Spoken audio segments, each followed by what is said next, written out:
अस्सलामुअलैकुम वरहमतुल्लाहि वबरकातुहू। तो बच्चों, आज हम चैप्टर 17 की एक्सरसाइज 17.2 का क्वेश्चन नंबर 2 सॉल्व करेंगे, जो कि कुछ इस तरह है। If A is equal to 1 2 3 4 5 6 bracket over and B is equal to into bracket 2 4 6 8 10 bracket over, then find the following. Number first point, A union B। इसका सॉल्यूशन हम करेंगे। सबसे पहले हम A सेट के मेंबर्स को लिखेंगे। A is equal to into bracket 1 2 3 4 5 6 bracket over union B is equal to 2 4 6 8 10 bracket over. जैसा कि आपको पता है कि यूनियन में दोनों अतराफ के मेंबर्स को लिया जाता है और सबसे पहले छोटा मेंबर लिखा जाता है, और अगर कोई मेंबर दोनों सेट में यकसा है तो वो भी एक ही दफ़ा लिखा जाता है। तो इस तरह हम सबसे पहले 1 लिखेंगे, उसके बाद 2 दोनों तरफ है लेकिन हम एक दफ़ा लिखेंगे। इस तरह 3 4 5 6 8 और 10 हम सब को लिखेंगे। जो 2 मरतबा आया है दोनों तरफ उसको हम एक दफ़ा ही लिखेंगे, और जो सिंगल आया है वो भी लिखेंगे। इस तरह हमारा पूरा answer A union B is equal to into bracket 1 2 3 4 5 6 8 10 bracket over, ये कंप्लीट हो गया। उसके बाद हम सेकंड पॉइंट पे आएंगे, जो कि B इंटरसेक्शन A है। उसका हम सॉल्यूशन करेंगे। सबसे पहले B सेट को लिखा जाएगा। B is equal to 2 4 6 8 10 bracket over intersection into bracket.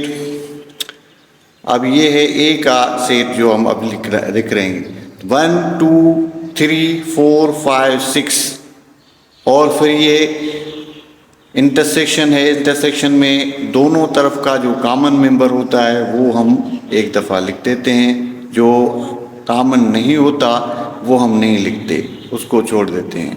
तो B intersection A is equal to, इसमें दोनों तरफ 2 कॉमन है तो 2 लिखेंगे, 4 कॉमन है 4 लिखेंगे, 6 कॉमन है तो 6 भी लिखेंगे। इस तरह B intersection A is equal to into bracket 2 4 6 bracket over, ये B इंटरसेक्शन A का आंसर हो गया। अब हम पॉइंट नंबर 3 पे आएंगे, जो है A डिफरेंस B। इसका सॉल्यूशन करेंगे। सबसे पहले हम A सेट को लिखेंगे 1 2 3 4 5 6, और difference B is equal to है 2 4 6 8 10। अब डिफरेंस में ये होता है कि दोनों तरफ के मेंबर जो यकसा होते हैं वो तो कट जाते हैं, जो फर्स्ट सेट के हिसाब से बचते हैं वो ही आंसर में आते हैं। सेकंड सेट जो है, जो डिफरेंस हो रहा है, उसके बचे हुए मेंबर्स नहीं आते। तो हम लेंगे इस तरह के 1 जो है वो दोनों तरफ नहीं है और A में है तो वो हम रखेंगे, और 2 दोनों तरफ है वो कट गया। 3 रखेंगे हम क्योंकि दोनों तरफ नहीं है। 4 दोनों तरफ है तो वो भी माइनस हो गया, कट गया। और 5 दोनों तरफ नहीं है, सिर्फ A में है तो हम वो लिखेंगे, और 6 जो है वो भी कट गया। अब A सेट में कोई मेंबर नहीं बचता, लिहाजा हमारा जो है आंसर होगा A difference B is equal to 1 3 5 bracket over. ये कंप्लीट हो गया हमारा A डिफरेंस B पॉइंट। उसके बाद फोर्थ पॉइंट पे आएंगे, जिसमें B डिफरेंस A है। तो उसका सॉल्यूशन इस तरह होगा कि B के सेट को लिखेंगे। B is equal to into bracket 2 4 6 8 10 bracket over minus A is equal to into bracket 1 2 3 4 5 6। तो यही डिफरेंस वाला मामला यहाँ भी होगा कि जो यकसा मेंबर है वो कट जाएंगे, और पहले सेट में जो इसमें B पहले आता है तो जो बच जाएंगे वो सिर्फ हम लिखेंगे।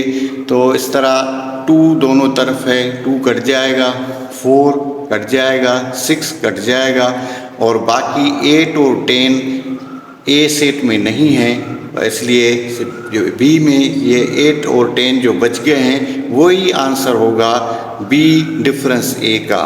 तो B difference A is equal to into bracket 8 10 जो है वो दोनों इसमें आएंगे, ये इसका आंसर होगा।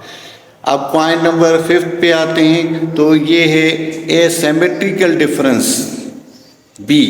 सॉल्यूशन इसका ये है कि पहले ए सेट को लिखा जाएगा, A into bracket 1 2 3 4 5 6 bracket over symmetrical difference B is equal to into bracket 2 4 6 8 10 bracket over. Symmetrical difference में ये होता है कि दोनों तरफ जो यकसा होते हैं वो कट जाते हैं। सेट नंबर 1 में और सेट नंबर 2 में जो मेंबर्स बच जाते हैं उनको हम तरतीब से नीचे उतार के आंसर में रखते हैं।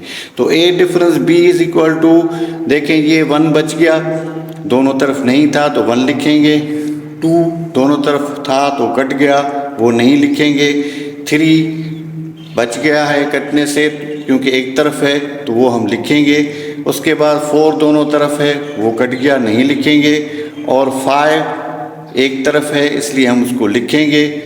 और इस तरह बी सेट में 8 और 10 जो हैं वो ए में नहीं है, वो भी बच गए, तो वो भी हम इस सिमेट्रिकल डिफरेंस के हिसाब से लिखेंगे। इस तरह हमारा आंसर होगा A symmetrical difference B is equal to into bracket 1 3 5 8 10 bracket over.